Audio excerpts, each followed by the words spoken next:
Long rebound. Steph, no timeout with 6. At 5, Curry for the lead.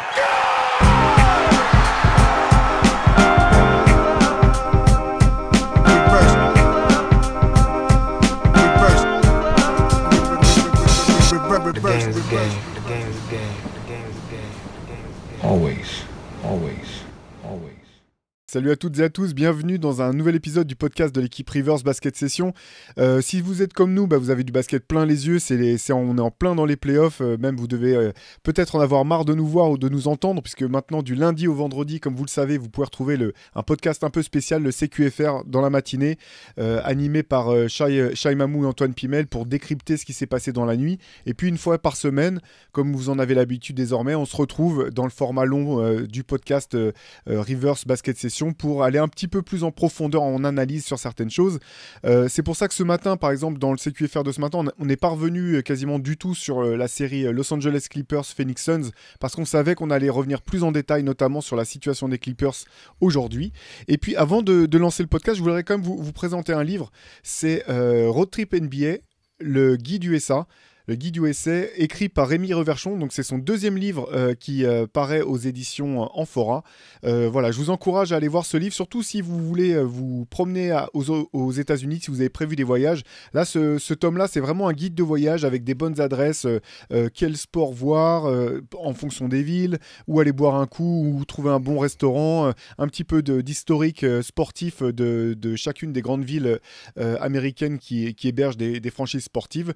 Donc voilà, écoutez, c'est le copain Rémi Reverchon qui sort ce livre, le guide USA, Road Trip NBA aux éditions Amphora. On ne saurait trop vous le recommander. Et dans la foulée du CQFR de ce matin, je suis rejoint à nouveau par Antoine Pimel, en l'absence notable et difficile à combler de Shai Mamou. Antoine, je ne vais pas te demander comment ça va, tu avais l'air plutôt en forme ce matin. Toujours mieux quand il n'y a pas Shai. Voilà, c'est ça. Mettez-nous un plus, un like si vous voulez que Shai revienne, ou un follow si vous voulez qu'il ne revienne pas, ça marche aussi. Exactement, activez tous les boutons sociaux possibles. Voilà, Antoine, comme je le disais tout à l'heure, ce matin on a choisi de ne pas rentrer, de ne pas trop détailler la série Los Angeles Clippers contre les Phoenix Suns, parce qu'on allait y revenir cet après-midi. Je suis ravi de le faire avec toi, parce qu'en fait, on le sait, au sein de la rédaction, tu es quand même l'un de ceux qui croyaient, et qui croient encore, parce que les Clippers jouent encore aux Clippers le plus fort, Ouais. depuis le début, finalement, depuis l'arrivée de Kawhi Leonard et de Paul George. Donc les Clippers, pour rappeler le contexte pour ceux qui n'ont pas suivi, sont menés désormais 3-1. Les deux derniers matchs ont été joués sans Kawhi Leonard et sans Paul George. Il n'est pas sûr que Paul George ne reviendra pas dans cette série si jamais elle devait se poursuivre. Kawhi Leonard, c'est toujours le flou complet. Ouais. Antoine, comment tu le sens là? Tout simplement mener 3-1 avec cette équipe qui a quand même montré de belles choses malgré l'absence de ses stars. Comment tu le sens? Mais attends, parce que je vais retourner ma veste en direct. Je vous avoue que j'adore regarder Phoenix jouer. J'adore cette série et je me prends de passion pour les Suns, et notamment pour Devin Booker, sur qui je ferai bientôt un énorme retournement de veste. Attention, on voit ton étiquette déjà là, Antoine. Ouais, non, mais là, ça va pas tarder. Non, mais pour les Clippers, non, par contre, pour rester sur les Clippers, je pense que c'est fini. Et non seulement je pense que c'est fini maintenant, mais écoute, je vais avoir l'honneur de te faire en live ce que j'ai refusé de dire depuis 4 ans. J'y crois plus. Et j'y crois plus pour le titre. Je pense que malheureusement, donc je suis du sentiment que jamais on pourra le prouver. Je suis persuadé que cette équipe des Clippers aurait pu gagner un titre durant sa fenêtre. Je suis persuadé qu'elle a même été par moment la meilleure équipe de la ligue dans une configuration playoff quand elle était au complet. Mais je pense qu'à un moment, on ne la verra jamais au complet. Parce qu'en fait, c'est plus de la malchance, c'est plus du hasard. Tu vois, il y a un moment, c'est plus juste du hasard ou de la malchance. Quand tes mecs, ils se blessent constamment, quand tu peux jamais avoir tes deux stars sur une série, c'est même pas juste sur une série, sur plusieurs séries, sur toute une campagne de playoff, quand tu sais que à un moment, tu sais que tu n'auras pas tes deux stars. Je pense que c'est plus de la malchance, il y a des corps, voilà, il y a des fragilités physiques. Chez tous les athlètes, dans tous les sports, il y a toujours eu des gars très très forts et certains dont leur corps n'a pas tenu. J'ai des tonnes d'exemples au foot et je pense que Kawhi Leonard et Paul George font partie de ces mecs-là en fait. Et je suis même pas sûr qu'on voit Kawhi Leonard sur cette série d'ailleurs. Je pense qu'il ne jouera pas le Game 5. Je pense qu'il jouera pas le Game 5 et ouais, je pense pas qu'on reverra Kawhi Leonard. Donc bon, là, moi, je t'avoue que je suis au stade où je me dis, les Clippers, ça sera un très très beau what if. Je sais qu'on voulait en parler, j'aborde très très vite le truc. Au final, j'emmène déjà sur ça, mais ouais, j'ai peur que Los Angeles, ça le fera jamais avec cette équipe. Bon bah si vous croyez Billy Crystal, mettez-lui une petite tape dans le dos et envoyez-lui un message de soutien parce que c'est les deux plus grands fans des Clippers de l'histoire, c'est Billy Crystal et Antoine Pimel. Ouais, non, ce qui est fou finalement avec cette série, cette saison, je trouve, c'est que les Clippers prouvent que ceux qui croyaient et qui pensaient que les Clippers avaient tout pour aller gagner le titre avaient raison. Et que ceux qui doutaient que les Clippers puissent aller au titre parce qu'ils n'avaient aucune confiance dans la capacité de leur star à être sur le terrain avaient raison aussi. Ouais, t'as tellement bien résumé, c'est exactement ça. Parce qu'en fait, c'est fou, cette équipe, c'est un peu paradoxal, hein, mais moi je voudrais commencer par rendre hommage au management des Clippers, parce que finalement je trouve que tous les moves qui ont été faits cette année ont été payants. Le trade pour faire venir Bones Island, bonne pioche, avec ses qualités, ses défauts, bonne pioche je pense. La signature de Russell Westbrook, c'est un coup de maître au bout du compte, qui va pas leur permettre d'aller plus loin que ce qu'ils espéraient, mais malgré tout c'était une parfaite pioche, parce que sans Russell Westbrook, si c'était cette même équipe, la même équipe actuelle sans Russell Westbrook, je pense que la série serait déjà pliée. On reviendra d'ailleurs sur Russell Westbrook en deuxième partie du podcast. Donc voilà, et finalement, Tyronn Lue, Gordon et Plumlee aussi.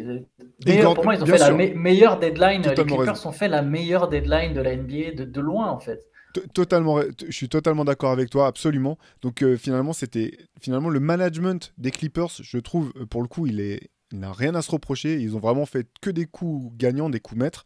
Et là, ce qui est catastrophique, c'est l'absence des deux stars. Et puis, déjà de Paul George au début, mais là surtout de Kawhi sur les deux derniers matchs.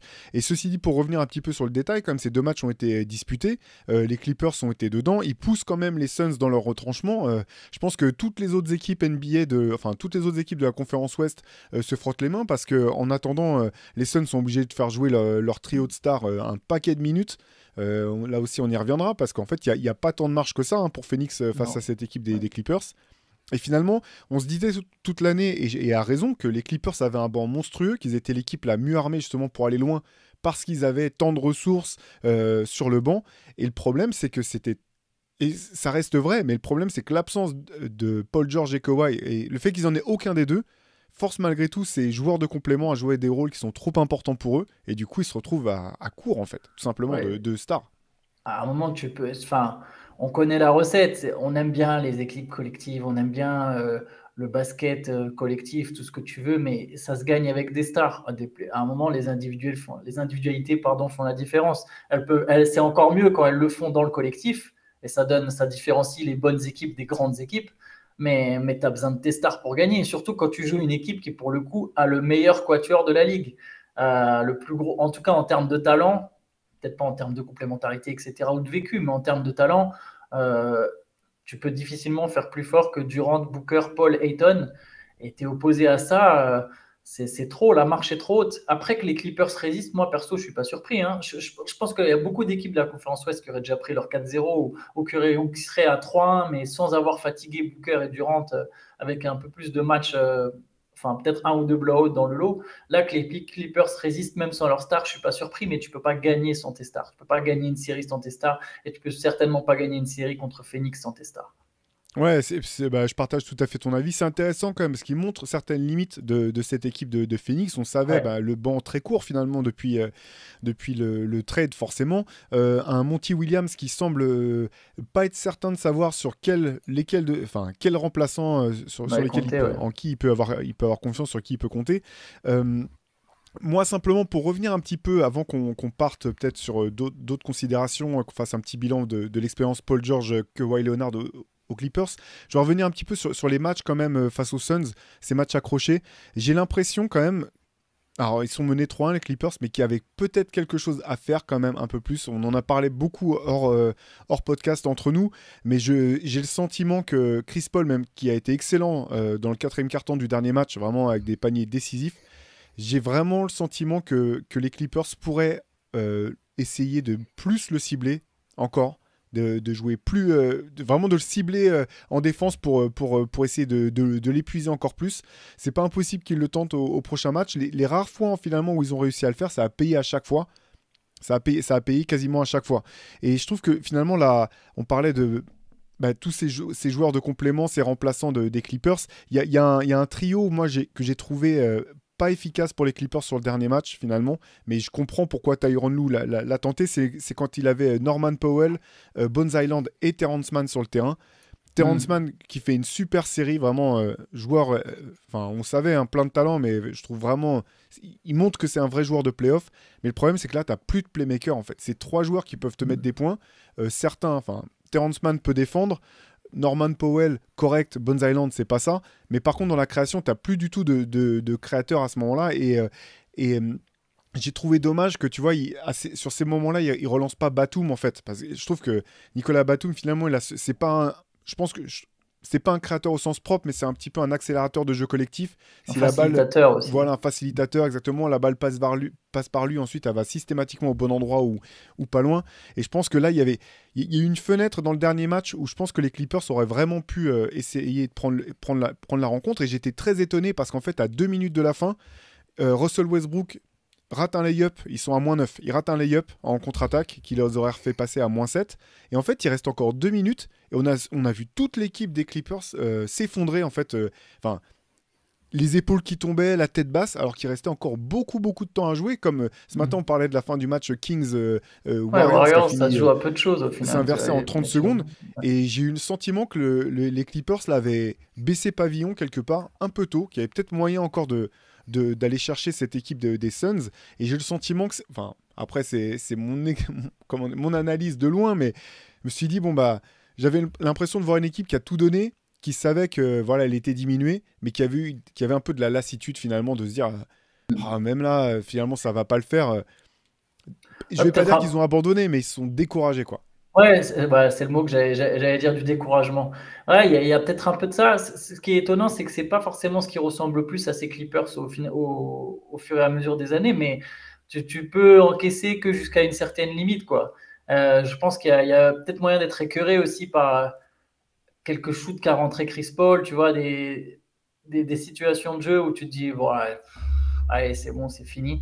Mais pour ce 5, sur Bones Hyland, alors il a fait quelques bons matchs, mais comment dire, c'est le genre de joueur qui divise et c'est le genre de joueur où tu t'accroches à peut-être qu'il aura un hit check, tu vois, peut-être qu'il va avoir un coup de chaud et c'est exactement ça. C'est pour ça que je le laisse sur le terrain, mais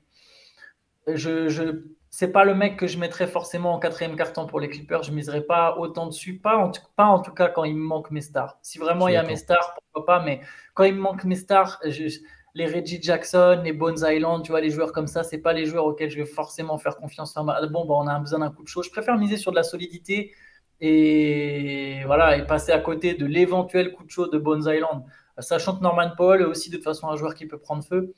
Donc je rejoins ton raisonnement là-dessus. Moi, s'il fallait en garder 2 sur les 3, j'aurais gardé Mann et Powell et j'aurais joué avec quelqu'un d'autre, soit Batum, soit éventuellement Westbrook, plus de minutes. Et par contre, je te rejoins aussi totalement sur Chris Paul. Il faut l'attaquer dès le début du match, en fait. Il faut complètement le sortir de son game. Il faut le faire parler avec les arbitres. Faut qu'il soit hors de lui, ou même que tu forces Monty Williams à se dire « Ah non, mais là, je ne peux pas le mettre ».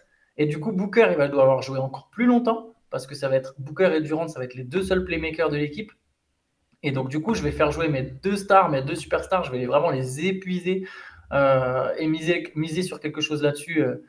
Ça sera peut-être effectivement le plan sur le Game 5 pour Los Angeles. Je pense que Tyronn Lue... oui, les Clippers sont une équipe qui ne baisse pas les bras de manière générale. Mais là, c'est vrai qu'à 3-1, si encore Kawhi est encore annoncé out, il va falloir que Russell Westbrook, pour motiver ses troupes, là, il va falloir y aller, quoi. Parce que ça sent quand même fort l'élimination...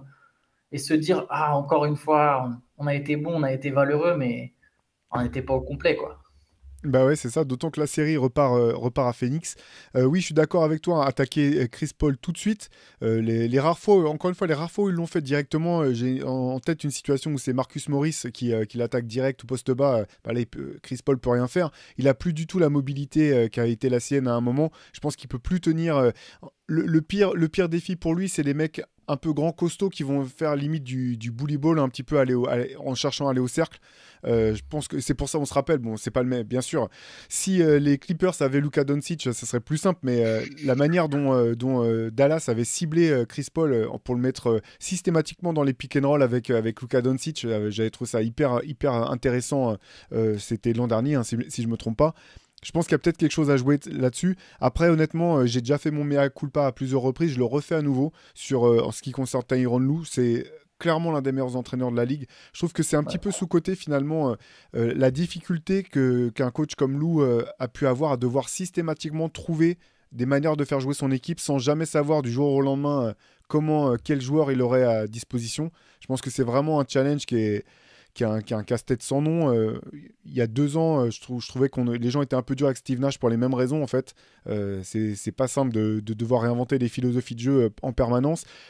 C'est un peu aussi, on va peut-être pouvoir y revenir un petit peu, peut-être un petit peu aussi le problème de la culture, en fait, entre guillemets, des Clippers, parce dès le départ, il y a eu quand même des traitements les joueurs n'ont pas été traités à la même enseigne. On sait que c'est toujours le cas avec les stars, mais il y a quand même beaucoup de difficultés à cerner autour de Kawhi Leonard ces problèmes de santé. Est-ce que c'est du load management? Est-ce qu'il y a un problème différent? Et parfois, on a même le sentiment que parfois, on ne sait même pas si la franchise sait réellement ce qu'il en est en ce qui concerne ces problèmes de santé, quoi. C'est clair. Alors, pour le coup, nous, évidemment, on n'est pas insider, donc je ne saurais pas trop répondre pour la franchise, pour même savoir ce qui se passe purement autour de Leonard. En tout cas, ce qui est sûr, enfin, ce qui me semble sûr, c'est que le load management, en 4 ans, on a vu ses limites, quoi. À un moment, en fait, j'aimerais que ce qui se passe, c'est que les Clippers servent d'exemple pour toutes les équipes dans la ligue avec leurs superstars. Le load management pur et dur de joueurs injury-prone, ça ne marche pas. C'est limite contre-productif, en fait. Au final, regarde Anthony Davis. C'est pour une des rares fois, je pense, où il s'est vraiment forcé à jouer malgré des blessures par rapport à d'autres années. Et au final, il est là en playoff. Il est là, il commence à engranger du rythme. Ouais, il se fait mal, mais bon, il est là. Kawhi Leonard, on a vu du load management saison après saison. Le but du load management, c'est quand même d'arriver en forme pour les playoffs. Il n'est pas là. Il les joue pas, alors à quoi ça sert? Je te dis pas que ça marche pas du tout, mais en tout cas, le but premier de la chose ne porte pas ses fruits. Donc autant, à un moment, autant changer de stratégie. Ni Kawhi Leonard, ni Paul George ne sont là. Ça fait 4 ans que les mecs ils sont en load management. Ça fait 4 ans qu'ils jouent pas plus de 65 matchs par saison. Il n'y en a aucun des deux qui est là en playoff. À un moment, je sais pas, il faut changer de politique là. Ben, non, mais je suis d'accord avec toi, et c'est là qu'on voit quand même, je trouve ça. On voit aussi à quoi un titre NBA, finalement, ça se joue à rien, et à quel point les Raptors, finalement, la plus grande chance qu'ils ont eue, les Raptors en 2019, c'est que Kawhi Leonard a joué tous les matchs de playoff. C'est le joueur, l'année où ils ont été champions, qui a joué le plus de matchs de playoff de toute la ligue.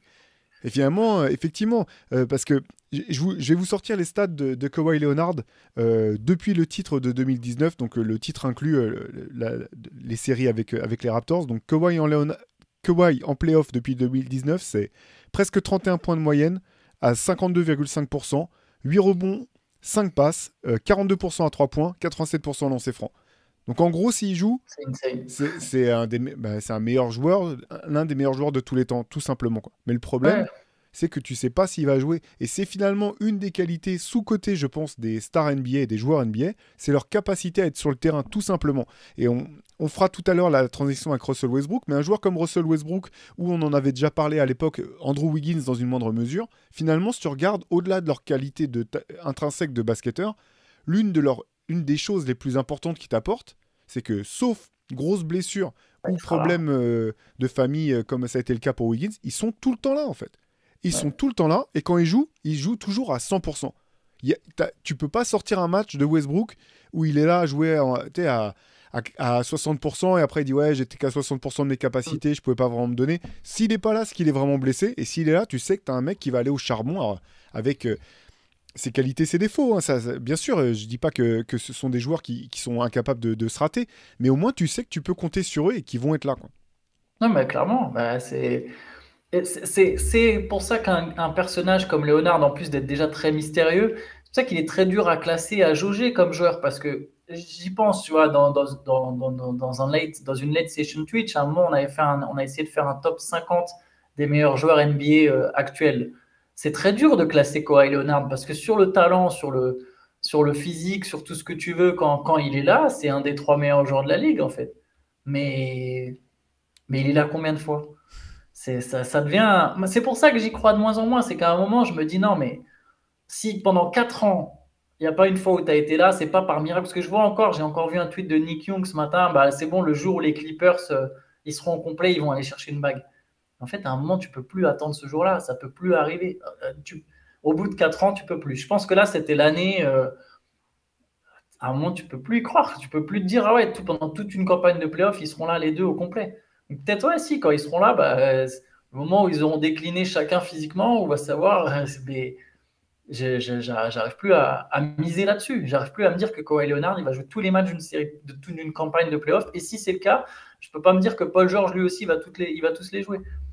Ouais, c'est dramatique. J'ai quand même j'ai noté aussi les résultats de l'équipe depuis que les deux joueurs sont arrivés au club. Donc les Clippers font deuxième tour en 2020 et sortent en demi-finale de conférence. La seule qui joue au complet. Voilà. Seule année où il joue au complet, la première. Finale de conférence en 2021, donc la meilleure performance de l'histoire pour les Clippers. Derrière, en 2022, ils finissent 8e à l'Ouest. Ils sont obligés de jouer le play-in, mais ils n'ont ni Kawhi Leonard ni Paul George, donc ils perdent leurs 2 matchs face aux Wolves et face aux Pelicans. Et cette année, ils sont en play-off et ils ont fait 2 matchs avec Kawhi et maintenant 2 matchs où les 2 matchs qui ont suivi sans leur star. Il y a pas mal bien sûr, quand ça dysfonctionne comme ça, on est toujours forcé de regarder un petit peu en arrière. Est-ce que ça valait le coup? Est-ce que ça valait pas le coup? Kawhi Leonard est arrivé, était free agent à la fin de son contrat avec les Raptors. Par contre, le trade pour Paul George a coûté cher quand même à l'époque. Alors c'est marrant parce qu'en regardant un petit peu, je me rappelais plus de tous les détails du trade. Je suis allé regarder. Le plus grand nom qui sortait, c'était Danilo Gallinari en fait dans la contrepartie. Bon, il y avait quand même Shai Gilgeous-Alexander qui était dans l'eau et 5 futurs first round picks, 3 qui appartenaient aux Clippers si je me trompe pas et 2 que les Clippers avaient mais qui appartenaient à d'autres équipes. Toi, avec le recul, Antoine, comment est-ce que tu vois ce trade? Est-ce que c'est un trade qui se justifie toujours à tes yeux? Beaucoup de choses ont été dites à ce sujet. Comment tu vois les choses, toi? Et moi, je vais couper court au débat. S'il n'y a pas ce trade, il n'y a pas d'arrivée de Kawhi Leonard, en fait. À un moment, en fait, c'est très facile avec le recul de dire ah bah Shai Gilgeous-Alexander c'est devenu un excellent joueur, mais vous imaginez s'il avait été avec Kawhi et puis du coup lui il est moins souvent blessé, donc même si des fois il n'y a pas Kawhi, tu peux faire des meilleures campagnes de playoff et tu sais jamais, puis du coup si ça joue bien, s'il se qualifie, Kawhi il revient peut-être plus tôt, etc. Et tu as une jeune star, mais non, ça marche pas comme ça. Kawhi, c'était dans ces conditions. Il a dit je viens, vous me ramenez Paul George.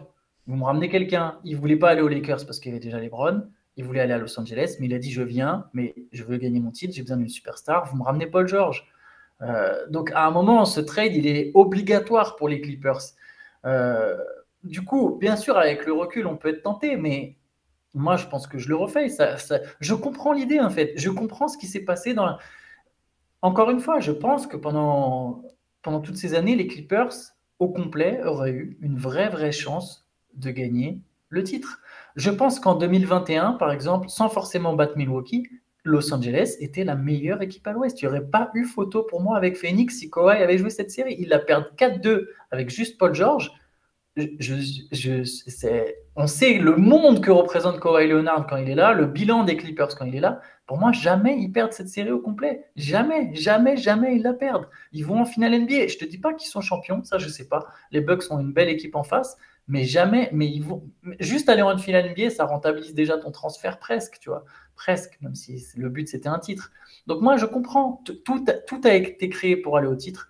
L'effectif pour moi a été. Tu parlais des dirigeants, c'est pas n'importe qui. Il y a du Jerry West, très reconnu pour toutes ses décisions, que ce soit à la fois aux Lakers avec Shaq et Kobe, aux Warriors de Stephen Curry. Il a été l'architecte notamment de ces 2 équipes qui ont donné 2 dynasties.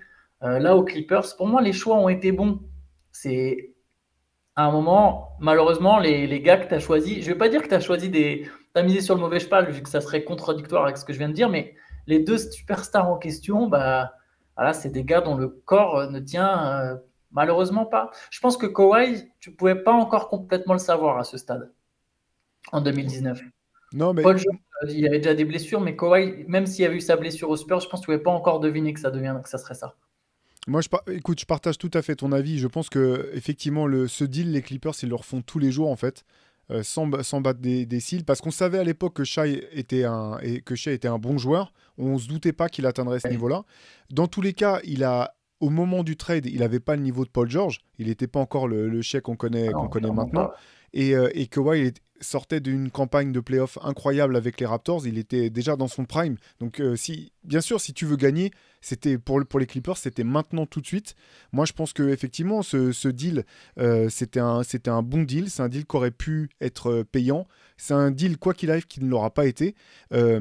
Surtout, ce qui a été dur, en fait, je pense que c'est pas tant le deal, c'est le moment où il a fallu re-signer les joueurs, en fait.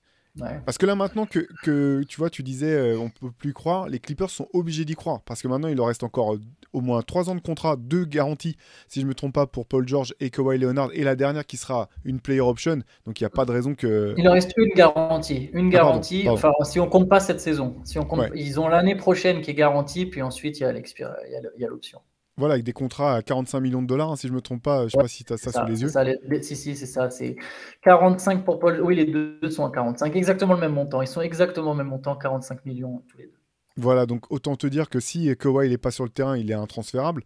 Donc quoi qu'il arrive, là, ils vont devoir jouer avec cette équipe. Alors, pour pas enterrer totalement les rêves des fans des Clippers, finalement, les Clippers sont quand même un bon groupe de joueurs. La preuve, c'est que même avec Russell Westbrook, qui joue comme un peu à l'époque Oklahoma City, ils sont compétitifs face à une équipe énorme en playoff. Donc là, il y a un cœur de joueur qui est quand même là, qui sera apte à jouer, à reprendre en début de saison prochaine. On ne connaît pas encore tous les détails de l'importance de la blessure au genou de Kawhi. Quoi qu'il arrive, celle de Paul George, il y a de quoi être quand même plus confiant, je pense, pour qu'il puisse aborder la prochaine saison en étant sur le terrain. Donc il y a encore des choses à faire du côté des Clippers.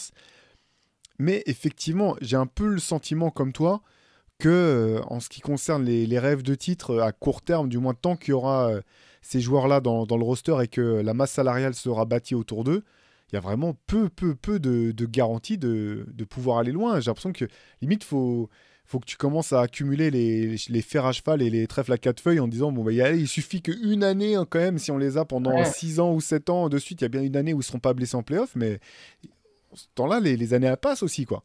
Ouais, puis il y a d'autres équipes qui progressent, il y a d'autres trucs qui poussent, la ligue change en fait. Je pense que tu as une fenêtre, mais ta fenêtre, elle n'est pas éternelle. Et surtout, si tu gagnes très tôt et qu'après tu perds, tu vois, tu peux te dire que tu pourras toujours, tu vois, et ça restera en toi cette espèce de victoire. Tu vois, les Bucks, là, ils peuvent perdre pendant 4 années de suite. S'ils ont la même équipe, je suis capable de me dire que dans 5 ans, ils peuvent gagner, tu vois. Mais quand c'était.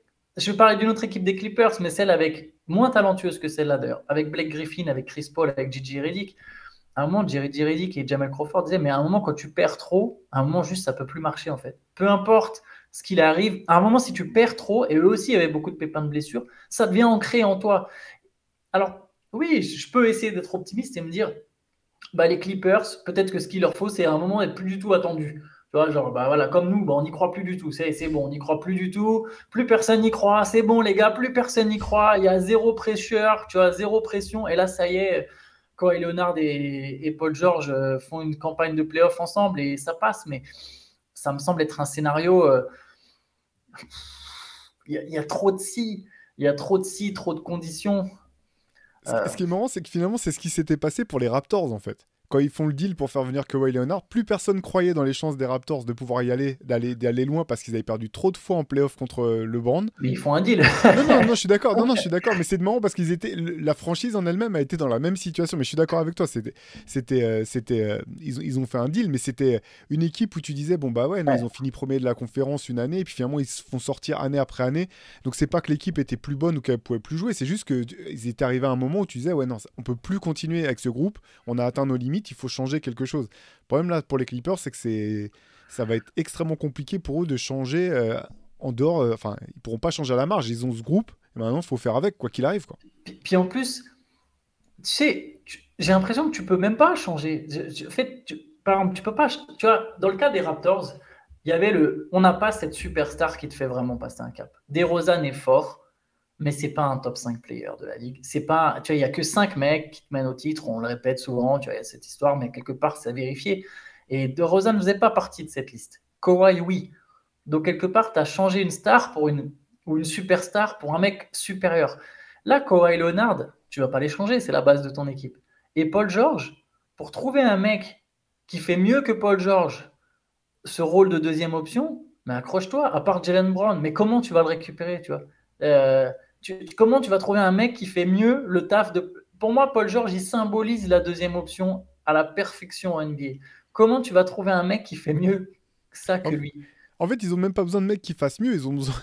Mais oui, en plus, c'est ça le pire. Mais quand je dis mieux, ils sont sur le terrain, quoi. Mais c'est ça. Mais quand je dis mieux, je parle même de mecs plus fiables, en fait. Je parle même pas de mieux forcément dans le jeu, mais de plus fiables. Parce que pourquoi? Enfin, tu vois, je pense à allez, qui? Jaylen Brown serait intéressant.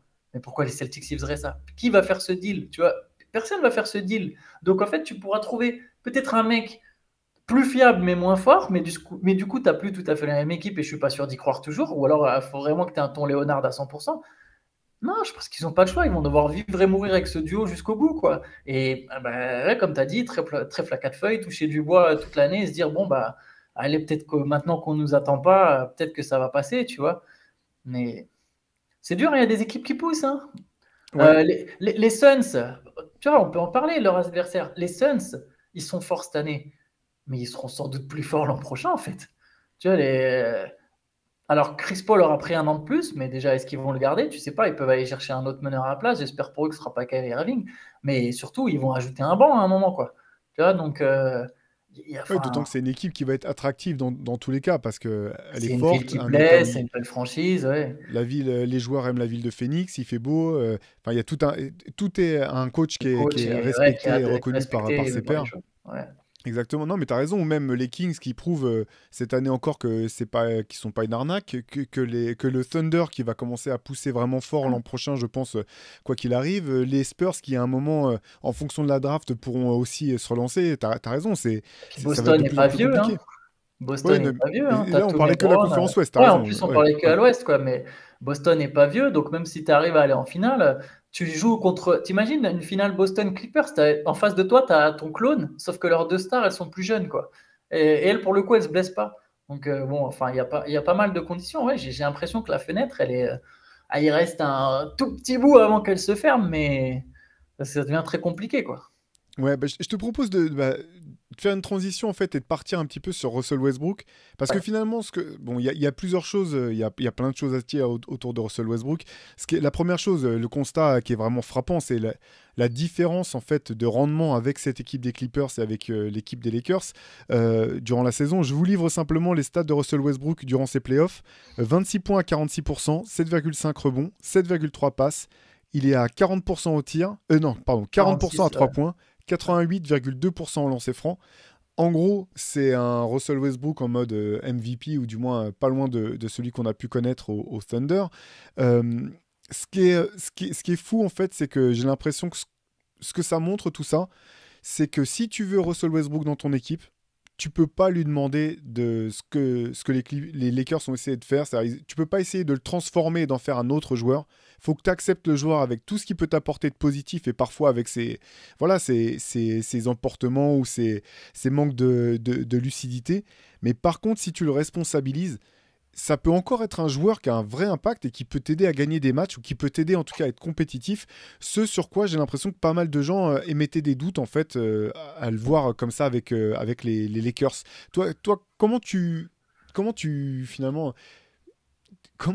J'allais dire comment tu le vois, mais c'est pas tant ça.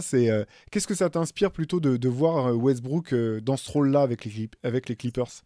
Ça me fait très plaisir et déjà, je dois dire, souvent, on aime bien dire « Ah bah, vous avez vu, on avait dit ça, on avait raison. » Moi, je vais faire l'effet inverse et je vais reconnaître que j'avais tort.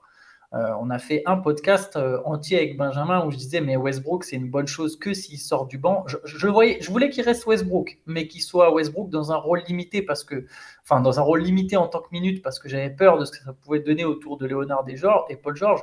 L'ironie c'est qu'au final on le voit pas non plus autour de Leonard et Paul George. Donc on a un Westbrook qui est un peu plus libéré, mais ça me fait très plaisir et ça me laisse penser effectivement. J'ai l'impression que c'est comme si là d'un coup on avait effacé tout ce qui s'est passé depuis Houston. Il a été bon aussi à Washington. Je pourrais rajouter Washington dans le lot quand même. Donc en gros, on pourrait effacer son passage aux Lakers et ça, il a repris à cet endroit-là. mais je le trouve même plus fort. Je trouve même plus fort parce que je le trouve plus en paix, plus libéré, plus serein. Et du coup, de ce fait, je le trouve plus fort. Il hésite moins sur ses tirs à 3 points. Et il en met. Il est plus juste même dans sa mécanique. Je ne sais pas si tu le sens. Il y a un truc, quoi. C'est plus fluide.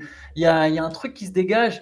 Alors, bien sûr qu'il rate encore des tirs, qui manque des choses ou qui perd des ballons, mais comme n'importe quel joueur. Ce qui montre, c'est. Je suis d'accord, tu as besoin de lui dire d'être lui-même.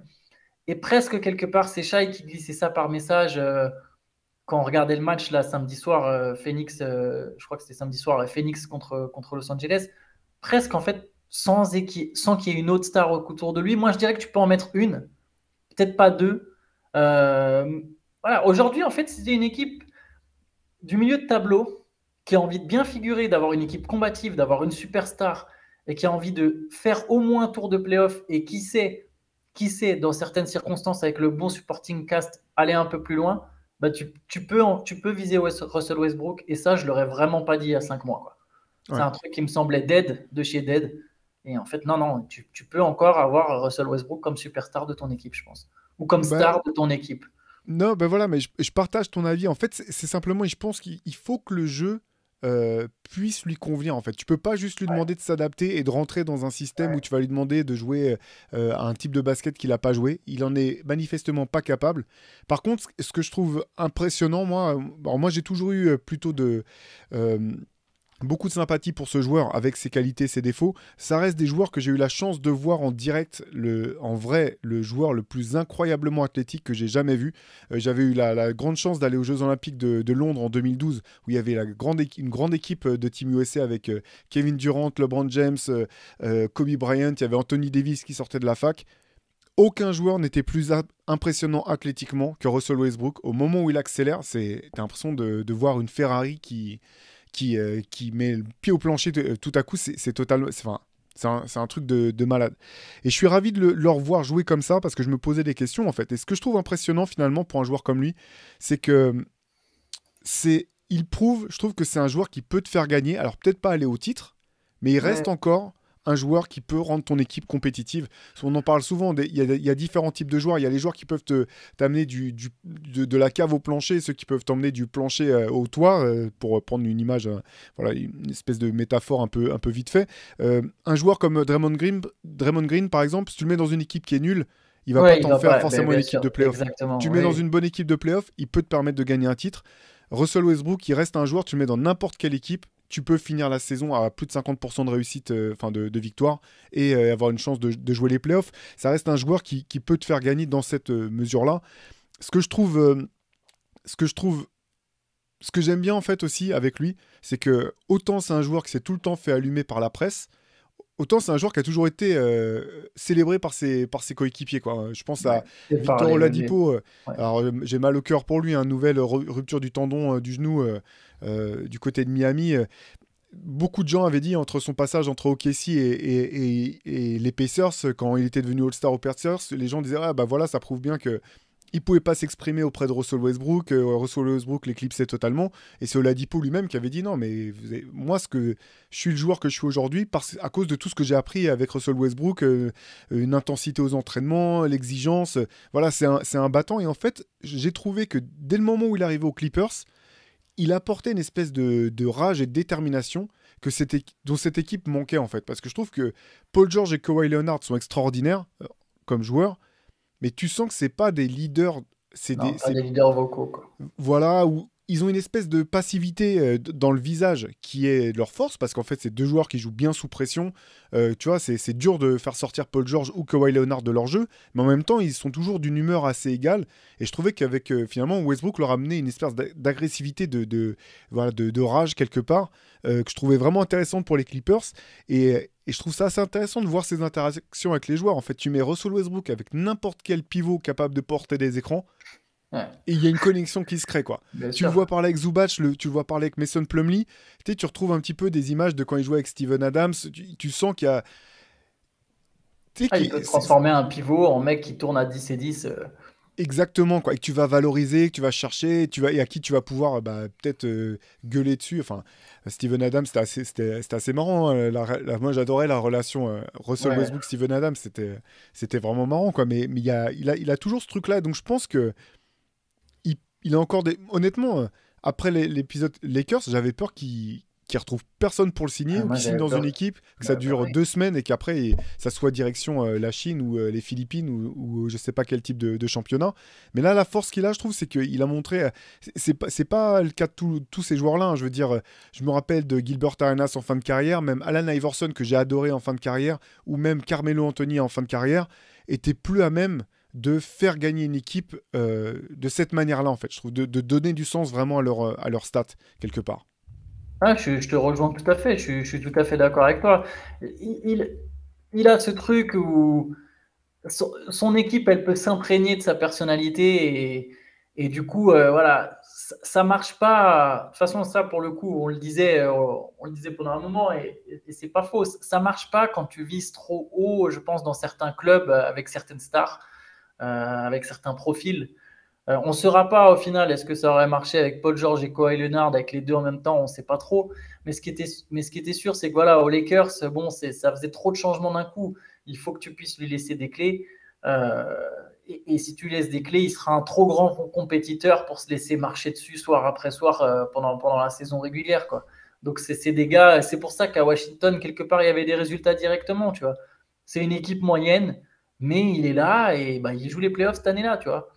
Euh, les Rockets, ça pouvait pas aller au bout.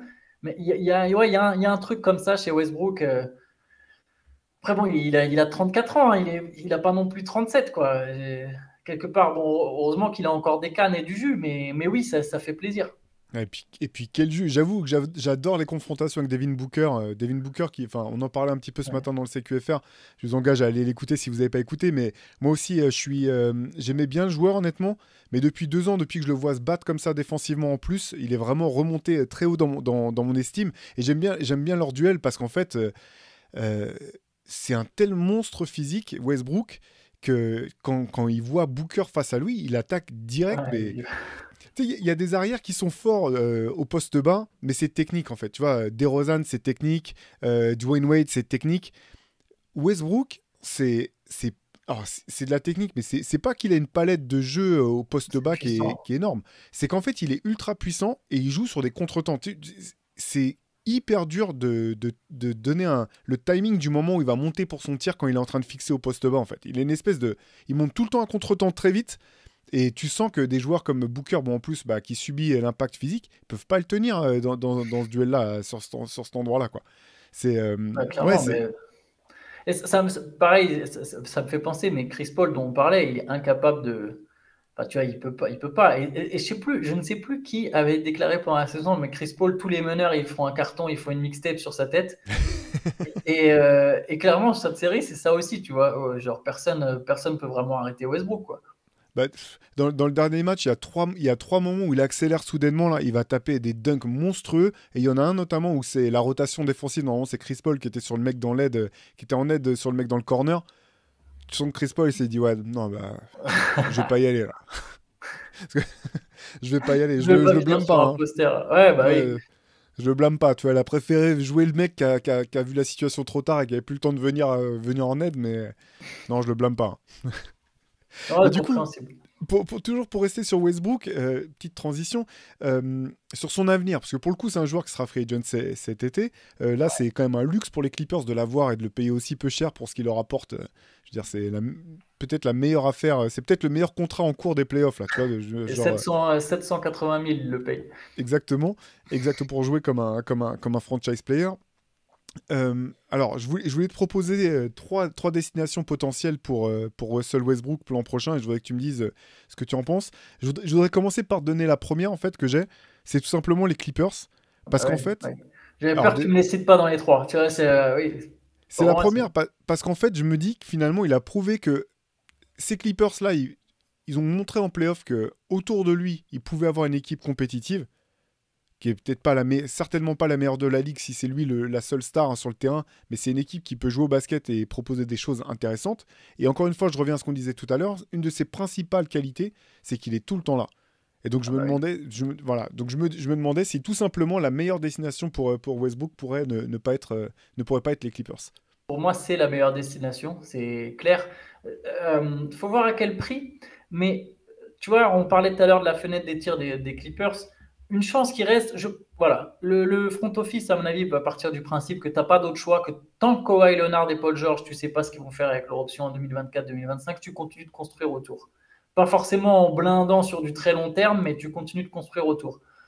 Et donc, tu continues de te dire, bon, on va miser sur ce duo. Tu vas devoir changer des choses autour. Peut-être avoir un peu moins de profondeur, faire le pari d'avoir moins de profondeur, mais d'avoir peut-être un joueur de qualité en plus. Tu vois, ce qui fait que quand il te manque une star, tu peux plus facilement te reposer sur un duo, par exemple Westbrook avec 7 autres joueurs, etc. Parce que tous les mecs là que les Clippers sont sous contrat, c'est des gars que tu peux échanger assez facilement. C'est des gars qui vont être convoités par d'autres équipes. Tu peux surfer et essayer de monter sur des deals. Donc moi, je pense qu'il faut garder Westbrook. Il faudra faire de la place dans le cap, donc il faut sans doute, je ne sais pas, tu vois, les Marcus Morris. Je pense qu'ils ont intérêt à garder Batum, mais il y a des mecs comme ça. Eric Gordon, de toute façon, son contrat expire. Mason Plumlee, son contrat expire. Mais voilà, des Robert Covington, Marcus Morris, peut-être même un Norman Powell, qui est pourtant très bon. Rocco bien rincé quand même. Ouais, mais no disrespect, comme on dit avant de dire quelque chose d'irrespectueux, mais parce qu'en même temps, il n'a pas de rythme, parce que Tyronn Lue ne le fait jamais jouer. Après, c'est peut-être aussi Tyronn Lue ne le fait jamais jouer parce qu'il est rincé, ça marche dans les deux sens. Mais je pense que ces gars-là, de toute façon, voilà, il faut en sacrifier 2-3 et offrir un contrat sur 3 ans ou sur 2 ans à Westbrook, quitte à le payer une certaine somme. Je pense que de toute façon, il ne retouchera pas un salaire de All-Star, à mon avis. Hein. Même lui, peut-être aussi, fera le choix d'être. Il est chez lui, il est à la maison, il est à Los Angeles, il se sent bien, il a l'air de vraiment prendre du plaisir. Et puis, il a déjà pris sa thune aussi. Ouais, il a déjà pris son argent. Donc, tu peux essayer de tenir quelque chose en faisant un salaire un peu moindre et en sacrifiant quelques role-players dont de toute façon, tu ne te sers finalement pas tant que ça, tu vois. Comme tu disais, Robert Covington, Marcus Morris, dans cette équipe aujourd'hui, ils servent plus à grand-chose. Donc, tu peux essayer d'aller de faire de la place et de travailler en gardant Westbrook. Mais oui, je suis d'accord, c'est pendant la saison régulière, tu as ta star qui sera là quoi qu'il arrive. Et puis au moins, tu retentes vraiment le coup avec les 3. Tu as cru aux 3, ils y ont cru. Ils ont recruté Westbrook, ils ont dit, Tyronn Lue était là à dire, non, c'est un futur, on a un big tree, c'est 3 stars, etc. Voilà, je comprends qu'ils aient envie de tenter le coup une fois de plus. De toute façon, je pense qu'ils seront forcément moins entendus l'an prochain que ce qu'ils l'ont été au cours des 4 dernières années. Ouais. Non, mais je partage tout à fait ton avis. Tu as raison de pointer du doigt le salary cap parce c'est vrai qu'avec le nouveau CBA, là, il y a des implications quand même pour ceux qui dépassent le cap trop de fois qui sont vraiment hyper impactantes, hyper décourageantes pour certains clubs de trop tenter, trop jouer avec le feu, comme on peut dire. Mais effectivement, c'est vrai que tu regardes même un joueur comme Bones Island dont je te parlais tout à l'heure, que je trouvais que c'était une bonne pioche parce qu'en fait, ça peut te donner un mec qui met le feu sur quelques possessions. C'est un gars qui a une cote qui est intéressante aussi si jamais tu veux mettre des deals en place pour faire un peu de place et puis te renforcer. Je serais vraiment étonné que Westbrook cherche un contrat ultra rémunérateur à ce stade de sa carrière. J'ai l'impression qu'il a un peu... C'était cool aussi de le voir d'un point de vue purement humain en fait, de le voir retrouver le sourire sur le terrain. Du côté des Clippers, je pense que c'est un peu bateau, mais j'ai l'impression qu'il s'est senti respecté et aimé en fait dans cette équipe, dans ce club. Et finalement, cet été, ça va être l'une des rares fois de sa carrière où il pourra choisir sa destination. Donc, ouais, je pense quand même que c'est la meilleure carte à jouer de part et d'autre, parce que les Clippers savent ce qu'ils vont avoir. Je pense que Westbrook, comme on en parlait tout à l'heure, s'il devait y avoir Kawhi et Paul George, je pense qu'effectivement, ses responsabilités devraient être amoindries. Mais finalement, quel est le pourcentage de chances que ça se produise à coup sûr c'est pas très fort. Et donc si tu dis tu peux partir sur un projet comme ça et te dire en même temps s'ils sont là tous les deux, on a une vraie chance de pouvoir gagner le titre encore parce qu'ils sont encore dans la fenêtre de leur prime supposée. Je pense que ça a beaucoup de sens, ouais. Et juste sur Westbrook, sur le contrat, oui, moi aussi, je pense pas qu'il va chercher l'argent. Je pense que ce qu'il voudra, c'est peut-être un peu plus des garanties genre long terme. Genre une équipe qui lui propose pas juste 1 an, qui lui propose un contrat sur 3 ans, ça peut l'attirer plus que si tu donnes une très forte somme sur 1 ou 2 ans. Ouais, genre 2 ans ferme et une player option ou quelque chose comme ça. Exactement. Ou une team option, enfin avec une option sur la 3e année. Ouais, non, je partage ton avis. Allez, je te propose une deuxième équipe, ok, le Miami Heat. Ouais, alors, je te donne le pourquoi, parce que, alors, au niveau de la culture, je pense que ça peut matcher, potentiellement. c'est une équipe qui manque d'un playmaker, sur lequel on puisse compter en fait, parce que pareil, les blessures et les absences de Kyle Lowry ont énormément handicapé la capacité du Heat à être performant tout au long de la saison. Ils ont un playmaker incroyable en la personne de Jimmy Butler, mais qui prend de l'âge, qui aussi, parfois des problèmes de blessure et qui peut pas tout faire tout au long de la saison. Voilà, finalement, tu vois, on en parlait au moment où il a été coupé par les Lakers. Ça faisait partie des équipes autour desquelles il y avait des rumeurs. À ce moment-là, j'étais pas sûr en fait que ça pourrait matcher finalement dans le jeu avec Miami. Au bout du compte, avec ce qu'il montre avec les Clippers là, je pense qu'il y a vraiment des atouts qu'il pourrait apporter à Miami. C'est une équipe Miami qui a du mal à jouer vite, qui a du mal à jouer en transition. Je pense qu'ils pourraient vraiment dynamiter leur jeu de transition. Et en même temps, je pense que ses lacunes défensives, s'il a la même détermination à jouer que celle qui est actuelle, parce que moi, j'ai jamais vu Westbrook jouer aussi bien en défense. Alors, c'est pas un stopper pour autant, mais là, je trouve qu'il n'est pas pénalisant en fait. Donc voilà, je me disais qu'il y avait peut-être un match ça pourrait peut-être matcher. Je sais pas ce que tu en penses Ouais, pour le Heat. j'aime beaucoup la proposition. Non, je suis d'accord. En plus, je pense que le Heat, de toute façon, est sur une espèce de période de déclin relatif, bien sûr. Déclin, je ne parle pas d'une équipe qui va jouer la draft, mais de déclin dans le sens où, voilà, il y a 3 ans, ils jouaient les finales NBA. Je pense qu'ils en sont maintenant loin. Il y a cette idée d'une espèce de transition, je pense, à Miami. Je sais que Pat Riley, enfin, je sais, je suis pas dans sa tête, mais on se doute que Pat Riley et le Heat, à un moment, voudra faire un gros coup. Sauf que pour l'instant, des gros coups sur le marché, il n'y en a pas encore. C'est pas une très grosse free agency, d'ailleurs, qui approche. Donc, en attendant, c'est intéressant de rester compétitif, de continuer à se montrer et de continuer à montrer qu'on attire des stars en faisant venir un Westbrook. Je pense que ça peut être la transition parfaite pour garder une équipe piège, une équipe poil à gratter en playoff avec un gars qui, comme après tout ce que tu as dit sur la culture du hit et sur le fit potentiel avec Westbrook, bah voilà, je valide tout à fait. Moi, c'était déjà une destination qui m'intéressait pareil au moment où il a été coupé. Voilà, s'il fait une très grosse saison avec Butler, en plus ils ont besoin de marquer des points. Le hit en attaque, alors là, je sais qu'ils en ont mis 120 ou 130 contre Milwaukee, mais c'est quand même pas ça le hit en attaque, quoi. Donc avoir un mec comme lui pour mettre du rythme, pour mettre du tonus, c'est vraiment intéressant. Puis dans la culture hit, on se dit c'est déjà un joueur hyper athlétique. Imagine-toi avec une prépa physique à Miami et qu'un coach comme Eric Spoelstra, c'est Oui. très intéressant. Et sur le côté, bah voilà, on sait que c'est une équipe qui s'entraîne beaucoup, enfin par rapport selon les standards NBA. Là, je pense que c'est pareil, ça poserait pas de problème du côté de Westbrook. Et là où je trouve ça intéressant, c'est que finalement, bon, t'as un mec qui peut dynamiser le jeu pendant 3 quarts-temps, et dans le 4e quart-temps, si ça se joue à 2 possessions, bah tu donnes la balle à Jimmy Butler, c'est lui qui gère. Oui, tout à fait. Ouais. Puis je pense que voilà, Adebayo n'est pas encore prêt de toute façon pour assumer vraiment un grand rôle majeur en attaque. On ne sait pas si ça arrivera un jour. Donc, en attendant qu'ils aient cet éventuel free agent, ça peut être cool vraiment d'avoir Westbrook sur place. Alors, je te propose une troisième et dernière équipe. Alors, à tout seigneur, faut rendre à tout seigneur tout honneur. C'est pas moi qui ai eu l'idée, en fait. J'ai entendu ça en entendant je sais même pas comment c'est pas vraiment un journaliste, mais Bill Simmons, voilà, le podcasteur. Ok. Est-ce que je peux essayer de deviner? Vas-y. Brooklyn? Absolument. Oui. Bingo. Bien joué. Ouais, je m'en doutais. Bien joué. Bah, exactement. Ouais. Brooklyn, ça a fait du sens pour moi. Alors moi, c'est marrant parce que c'est une équipe qui, tu vois, finalement, après le trade, Brooklyn essaie de récupérer le plus d'assets possible pour penser ses plays. Et au bout du compte, moi, j'ai trouvé qu'assez rapidement, ils se sont retrouvés avec une équipe qui avait vraiment pas mal de potentiel. Ouais. Parce que beaucoup de two-way players, des joueurs qui peuvent jouer à l'aile, défendre et mettre des tirs à 3 points, en gros ce que toutes les autres équipes cherchent, et que finalement j'avais le sentiment que dans cette équipe de Brooklyn, il y avait une bonne base pour la suite. Alors je veux pas dire que Russell Westbrook serait le difference maker qui ferait de Brooklyn un contender ou ne serait-ce qu'une place forte de la conférence Est de par son arrivée, mais finalement c'est vrai que tu vois, j'aurais pas pensé tout de suite, mais je trouve que ça aurait du sens aussi, vu les armes qu'a cette équipe de Brooklyn, de rajouter un mec quand même qui a de l'expérience, du vécu, qui peut mettre un peu de rage ou du moins de passion dans le jeu dans cette salle. Je trouvais ça plutôt intéressant. Je sais pas ce que toi tu en penses. Si, j'aime beaucoup. C'est le moment où tu as dit, ouais, c'est le troisième truc, je me suis dit, ça doit être Brooklyn, parce que je trouve que justement, ça a beaucoup de sens. Spencer Dinwiddie est sympa, c'est cool, mais à un moment, enfin, tu vois, c'est un très bon 6e homme. Ça peut être un joueur de complément, mais je pense que Westbrook donnerait une toute autre dimension à cette équipe. Ça pourrait être vraiment déjà la star de cette équipe. Je pense que les Nets, pour le coup, c'est ironique qu'ils se retrouvent dans la position dans laquelle a été Boston à un moment. C'est-à-dire, tu as toutes les pièces sauf tes stars. Tu vois. Ça.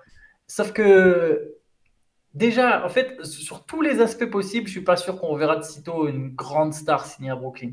Déjà parce que je pense que la franchise est vraiment pas aussi excitante que les Knicks. À un moment, il faut le reconnaître, la ville, les Knicks, c'est la franchise de New York. Les Nets, ils ont du mal à trouver leur public. Surtout, en fait, ils ont du mal à trouver leur identité.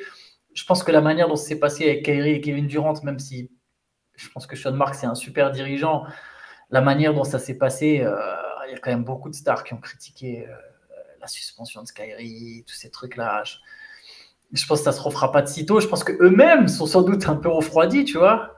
Donc je pense que Brooklyn, de toute façon, a une très belle équipe, mais tu ne peux pas ajouter 2 stars d'un coup qui vont trop faire passer en candidat pour le titre. Je pense qu'ils vont se construire autrement et ça peut être intéressant d'avoir Westbrook. T'as Mikal Bridges. Oui, c'est ce que j'allais te dire, sachant que Mikal Bridges quand même a montré tout ce qu'on imaginait qu'il serait capable de faire à Phoenix. Il prouve qu'il est capable de le faire. Donc potentiellement, tu as déjà peut-être 2 stars. Voilà. Alors, sachant que les deux sont peut-être à ce stade de leur carrière différent où l'idéal, ça serait que chacun des deux soit la 3e option d'un trio, en fait. Mais en attendant, ça fait quand même 2 stars avec des vrais bons role-players autour et pas mal de complémentarité déjà. Et de la jeunesse, au final. Des Nick Claxton, ça va continuer à progresser. Cam Johnson aussi. Alors, Cam Johnson et Mikal Bridges, ils n'ont pas 22 ans, mais ils sont pas encore complètement dans leur prime. Si tu arrives à garder Spencer Dinwiddie, ils ont des assets maintenant en plus pour le coup, pour faire d'autres trades autour. Tu peux créer une équipe vraiment compétitive qui peut se mettre à regarder. Par exemple, si je vois l'état de l'Est aujourd'hui, il y a 2 locomotives.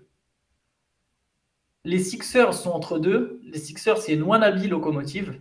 Mais je pense qu'on est à un échec de voir Philly exploser. J'aurai une blessure du genou de Joel Embiid, par exemple. Par exemple, qui s'est déjà blessé, qui a déjà manqué un match de playoff pendant cette campagne. Qui va devoir affronter, sans doute, sauf catastrophe, une très grosse équipe de Boston. Et même si elle venait à passer, elle affronterait peut-être, alors on ne sait pas ce que ça donne encore avec Giannis, et les Bucks sont loin d'être qualifiés, ils sont menés à l'heure actuelle, mais qui derrière réaliser 2 exploits de suite, ça me semble. Donc bref, tout ça pour dire, on a 2 locomotives et une 3e grosse équipe qui est pas loin de la crise, à mon avis, qui est finalement aussi proche de la crise que du titre, tu vois. Oui, c'est vrai, ouais. Ce qui est assez paradoxal. Mais derrière, en fait, avec Russell Westbrook, tu peux être tout de suite là. En fait, il y a de la place dans cette conférence. Il y a de la place. Je trouve que l'Ouest est plus dense et plus intense. Je le dis souvent, c'est pas pour critiquer la conférence Est, mais les Cavaliers, on le voit, ils y sont pas encore. Une équipe des Nets avec Russell Westbrook, pour moi, elle peut jouer dans les yeux avec les Cavaliers pendant encore un moment. Tant qu'Evan Mobley passe pas un vrai cap, il y a encore de la place. Les Knicks, regarde, les Knicks vont aller au second tour des playoffs.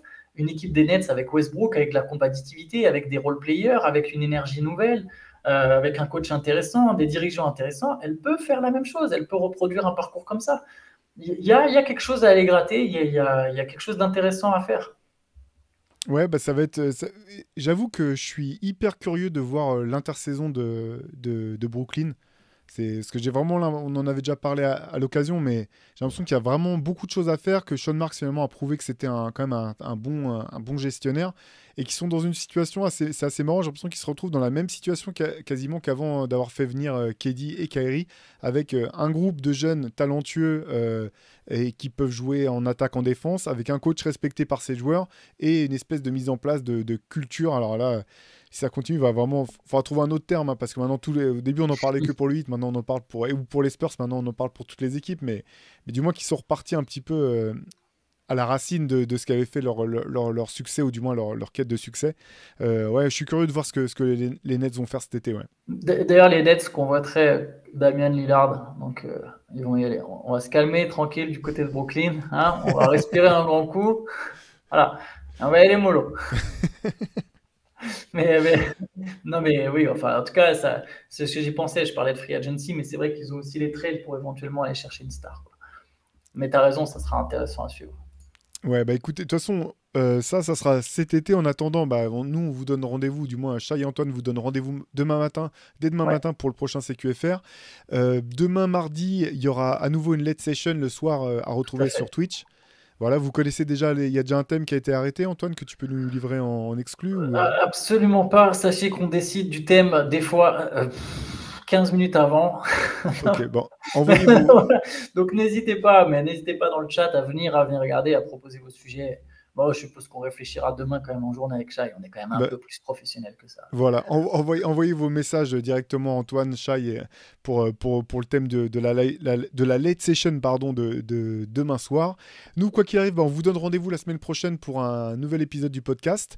Et puis, continuez à nous suivre. Vous avez vu sur YouTube, surtout la grande majorité des plateformes de streaming. N'hésitez pas à mettre un petit commentaire, un review. Vous savez comment ça fonctionne. C'est malheureusement le nerf de la guerre, donc on vous sollicite là-dessus. Merci en tout cas de nous suivre. Merci pour tous vos commentaires. On essaie d'y répondre dans la majorité des cas. Ça fait vraiment plaisir en tout cas de voir que vous nous suivez aussi sur ce type de médias.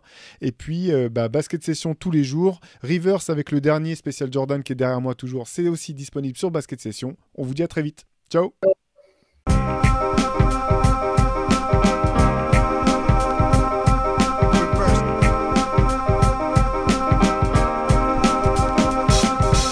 Is out there, and it's either play or get played.